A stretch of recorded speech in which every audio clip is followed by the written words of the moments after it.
தமிழருவியின் பிரதான செய்திகள். இன்று 12ஆம் தேதி ஆகஸ்ட் மாதம் 2026 ஆண்டு. இன்றைய பிரதான செய்திகளுக்குள் உங்களை அழைத்துச் செல்லும் நான் மலரவன். இன்றும் பிரதான செய்திகள் வாயிலாக தாயகம் மற்றும் சர்வதேச செய்திகளோடு இணையலாம். தொடர்ந்தும் தமிழருவியோடு இணைந்திருங்கள். எமது சேனலை உங்கள் உறவுகள் நண்பர்களுக்கும் தெரியப்படுத்தி அவர்களையும் இணைத்துக் கொள்ளுமாறு அன்பாக கேட்டுக்கொள்கின்றேன். நாட்டின் பல பகுதிகளில் இன்று அவ்வப்போது மழை அல்லது இடியுடன் கூடிய மழை பெய்யக்கூடும் என வளிமண்டலவியல் திணைக்களம் எதிர்ப்பு கூறியுள்ளது. மேல் மற்றும் சப்ரகமுவ மாகாணங்களிலும் கண்டி, நுவரேலியா, காலி மற்றும் மாத்தறை மாவட்டங்களிலும் அவ்வப்போது மழை அல்லது இடியுடன் கூடிய மழை பெய்யக்கூடும் எனவும் தெரிவிக்கப்பட்டுள்ளது. வடமேல் மாகாணத்தில் அடிக்கடி மழை பெய்யக்கூடும் எனவும், ஊவா மாகாணம் மற்றும் மட்டக்களப்பு, அம்பாறை, முல்லைத்தீவு மாவட்டங்களில் சில இடங்களில் பிற்பகல் 2 மணிக்கு பின்னர் மழை அல்லது இடியுடன் கூடிய மழை பெய்யக்கூடும் எனவும் குறிப்பிடப்பட்டுள்ளது. இடியுடன் கூடிய மழை பெய்யும் சந்தர்ப்பங்களில் பொதுமக்கள் மிகுந்த அவதானத்துடன் செயல்படுமாறு அறிவுறுத்தப்பட்டுள்ளது. சிலாபத்திலிருந்து கொழும்பு மற்றும் காலி ஊடாக மாத்திரை வரையான கடற்பரப்புகளில் ஆங்காங்கே மழை பெய்யக்கூடும். தென்மேற்கு திசையிலிருந்து மணிக்கு 30 முதல் 40 கிலோமீட்டர் வேகத்தில் காற்று வீசக்கூடும். மாத்திரையிலிருந்து ஹம்பாந்தோட்டை ஊடாக பொத்துவில் வரையான மற்றும் சிலாபத்திலிருந்து புத்தளம் மன்னார் ஊடாக காங்கேசுந்துறை வரையான கடற்பரப்புகளில் காற்றின் வேகம் அவ்வப்போது மணிக்கு 50 கிலோமீட்டர் வரை அதிகரிக்கக்கூடும். இதன் காரணமாக குறித்த கடற்பரப்புகள் அவ்வப்போது கொந்தளிப்பாக காணப்படும் எனவும் தெரிவிக்கப்பட்டுள்ளது. எனவே குறித்த கடற்பரப்புகளில் மீன்பிடிப்பு மற்றும் கடற்படை நடவடிக்கையில் ஈடுபடும் கடற்தொழிலாளர்கள் மற்றும் கடலோடிகள் அவதானத்துடன் செயல்படுமாறு கேட்டுக் கொள்ளப்பட்டுள்ளன. மேலும் கொழும்பிலிருந்து காலி மற்றும் ஹம்பாந்தோட்டை ஊடாக பொத்துவில் வரையான கடற்பரப்புகளில் கடல் அலைகள் சுமார் 2.5 முதல் 3 மீட்டர் உயரம் வரை எழும்பக்கூடிய சாத்தியம் காணப்படுவதாகவும் வளிமண்டலவியல் திணைக்களம் குறிப்பிட்டுள்ளது. நீதிபதிகளின் ஓய்வு பெறும் வயது வரம்பை நீடிப்பதற்கான அரசியலமைப்பு திருத்தம் தொடர்பில் கலந்துரையாடுவதற்காக இலங்கை சட்டத்திறனிகள் சங்கம் இன்று ஜனாதிபதி அனுரகுமார திசாநாயக்காவை சந்திக்க உள்ளமை இங்கே குறிப்பிடத்தக்கது. இதன்படி இன்று பிற்பகல் 1 மணிக்கு ஜனாதிபதி செயலகத்தில் இந்த கலந்துரையாடல் நடைபெற உள்ளதாகவும் இலங்கை சட்டத்திறனிகள் சங்கத்தின் தலைவர் ராஜீவ் அமரசூரிய தெரிவித்துள்ளமை இங்கே குறிப்பிடத்தக்கது. முன்னாள் ஜனாதிபதி மஹிந்த ராஜபக்சவின் மகன் யோசித ராஜபக்ச குற்றப்புலனாய்வு திணைக்களத்தில் முன்னிலையாகியுள்ளார். விசாரணை ஒன்று தொடர்பில் வாக்குமூலம் வழங்குவதற்காக அவர் குற்றப்புலனாய்வு திணைக்களத்தில் முன்னிலையாகியுள்ளதாக தெரிவிக்கப்படுகின்றது.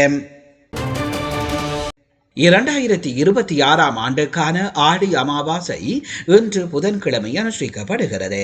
இதன்படி நாடு முழுவதிலும் உள்ள இந்து ஆலயங்கள் மற்றும் புனித நீர்நிலைகளில் முன்னோர்களை நினைவு கூர்ந்து சிறப்பு வழிபாடுகள் இடம்பெற்று வருகின்றன.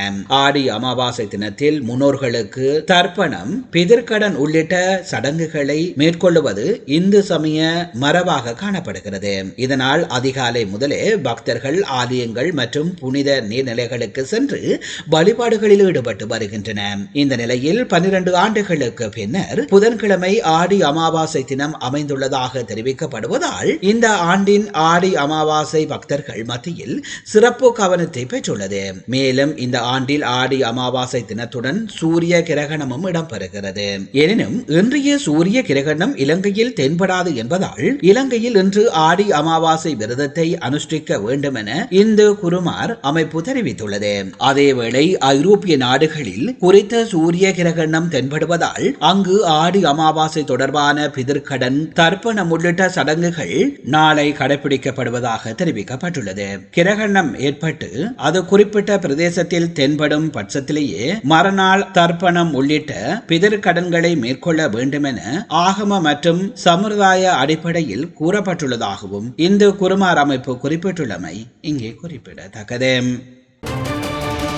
பாடசாலை மாணவர்களுக்கும் மேலதிக வகுப்புகளுக்கு செல்லும் மாணவர்களுக்கும் கஞ்சா கலந்த போதைப் பொருட்களை விற்பனை செய்ததாக கூறப்படும் 23 வயதுடைய இளைஞர் ஒருவர் ஹல்நேவ காவல்துறையினரால் கைது செய்யப்பட்டுள்ளார். காவல்துறையினருக்கு கிடைத்த தகவலின் அடிப்படையில் காவல்துறையினரும் வடமத்திய மாகாண ஆயுள்வேத திணைக்கள அதிகாரிகளும் இணைந்து மேற்கொண்ட சோதனையின் போதே இந்த கைது இடம்பெற்றுள்ளது. சந்தேக நபரிடமிருந்து 94 சிறிய பொதிகள் உள்ளிட்ட கஞ்சா கலந்த பொருட்கள் கைப்பற்றப்பட்டுள்ளதுடனும் அவர் அவற்றின் மொத்த எடை 9 கிலோ 296 கிராம் என தெரிவிக்கப்பட்டுள்ளது. செபனகல பகுதியைச் சேர்ந்த சந்தேக நபர் காவல்துறை தடுப்பில் வைக்கப்பட்டுள்ளதுடனும் சம்பவம் தொடர்பில் ஹல்நேவ காவல்துறையினர் மேலதிக விசாரணைகளை முன்னெடுத்து வருகின்றமை இங்கே குறிப்பிடத்தக்கது. நீங்கள் பார்த்துக் கொண்டிருப்பது தமிழருவியின் பிரதான செய்திகள் வாயிலாக தாயக செய்திகள். தொடர்ந்தும் தமிழருவியோடு இணைந்திருங்கள். இனி இடம்பெறுபவை சர்வதேச செய்திகள். வெற்றி பெறுவதற்கு குறுக்கிடாமல் நேர்மையுடனும் உண்மையுடனும் உழைத்தால் எதையும் முடியும் என்பதற்கு தமிழக முதலமைச்சர் விஜயே மிக சிறந்த எடுத்துக்காட்டு என்று நிதி அமைச்சர் மரிய வில்சன் புகழாரம் சூட்டியுள்ளார். சட்டப்பேரவையில் பட்ஜெட் மீதான பொது விவாதத்திற்கு பதிலளி அளித்த அவர், தாவேகா அன்றும் இன்றும் என்றுமே உண்மைக்கு புறம்பாக பேசுவதில்லை என்றும் நேர்மையான அரசியலையே முன்னெடுத்து வருவதாகவும் அவர் பெருமிதம் தெரிவித்துள்ளமை இங்கே குறிப்பிட்டார். சிரியாவில் 24 ஆண்டுகள் ஆட்சி செய்து 2024 ஏற்பட்ட உள்நாட்டு போர் மற்றும் கிளர்ச்சியால் ஆட்சி கவிழ்ந்து ரஷ்யாவிற்கு தப்பி சென்ற முன்னாள் அதிபர் பசீர் அசாத் மற்றும் அவரது சகோதரருக்கு டமாஸ்கஸ் நீதிமன்றம் மரண தண்டனை விதித்து தீர்ப்பளித்துள்ளது. 14 ஆண்டுகால உள்நாட்டு போரில் 5 லட்சத்திற்கு மேற்பட்டோர் உயிரிழக்க காரணமான மனிதகுலத்துக்கு எதிரான குற்றங்கள் மற்றும் சித்திரவதைகளில் ஈடுபட்டது நிரூபிக்கப்பட்டதால் தீர்ப்பு வழங்கப்பட்டுள்ளமை இங்கே குறிப்பிடத்தக்கது. நாம் செலுத்தும் ₹1 வரி பணத்தில் 29 பைசா மட்டுமே மாநிலத்திற்கு திரும்ப கிடைக்கும் நிலையில் கடுமையாக உழைத்தாலும் அதிகாரத்தை உருவாக்க முடியாத சூழல் நிலவுவதாகவும் அமைச்சர் ஆதவ் அர்ச்சனா தெரிவித்துள்ளார். சட்டப்பேரவையில் பேசிய அவர், வருகிற தேர்தலுக்கு பிறகு அரசியல் களத்தில் கருத்து வேறுபாடுகள் இருந்தாலும் மாநில சுயாட்சி மற்றும் நிதி உரிமைகளுக்கான திமுக, அதிமுக, காங்கிரஸ் உள்ளிட்ட அனைத்து கட்சிகளும் ஒன்றுபட வேண்டும் என அவர் வேண்டுகோள் விடுத்துள்ளார். தமிழக முதலமைச்சர் விஜய் சட்டமன்றத்தில் இன்று கொண்டு வந்துள்ள தொகுதி மறுவரையறை தீர்மானம் மீதான விவாதத்தில் பேசிய எதிர்க்கட்சி தலைவர் எடப்பாடி பழனிசாமி, தமிழ்நாட்டின் நாடாளுமன்ற உறுப்பினர்களின் எண்ணிக்கை விகிதத்தை குறைக்க கூடாது என்று வலியுறுத்தினார். நிர்வாக வசதிக்காக பெரிய மாவட்டங்கள் பிரிக்கப்பட்டது போல தமிழ்நாட்டின் பிரதிநிதித்துவம் குறையாமல் தொகுதிகளின் எண்ணிக்கையை அதிகரிக்க மத்திய அரசு நடவடிக்கை எடுக்க வேண்டும் என கேட்டுக் கொண்டுள்ளமை இங்கே குறிப்பிடத்தக்கது.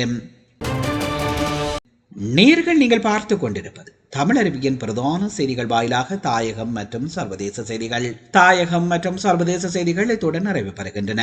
செய்திகள் தொடர்பான உங்கள் கருத்துக்களை கீழே பதிவு செய்யுங்கள். அத்தோடு எமது சேனலை உங்கள் உறவுகள் நண்பர்களுக்கும் தெரியப்படுத்தி அவர்களை இணைத்துக் கொள்ளுமாறு அன்பாக கேட்டுக்கொள்வதோடு, இணைந்திருக்கின்ற அத்தனை அன்பு நேயர்களின் கரங்களையும் இறுக பற்றி கொண்டு தொடர்ந்து உங்களோடு பயணிக்கின்றோம். இணைந்திருங்கள் தமிழருவியோடு. மீண்டும் இன்னும் ஒரு பிரதான செய்திகள் வாயிலாக சந்திக்கின்றேன். அதுவரையில் நன்றி, வணக்கம்.